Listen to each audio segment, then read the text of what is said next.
Integrated. Down the hole drill. Maintenance. Instructions. Remove the clamp. Take off the air filter cover and remove the air filter element. Regularly clean or replace the air filter element.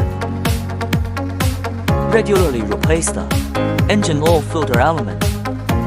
Use the dipstick to check the engine oil level. Remove the engine oil filler port to add engine oil. Remove the hydraulic oil filler port to add hydraulic oil.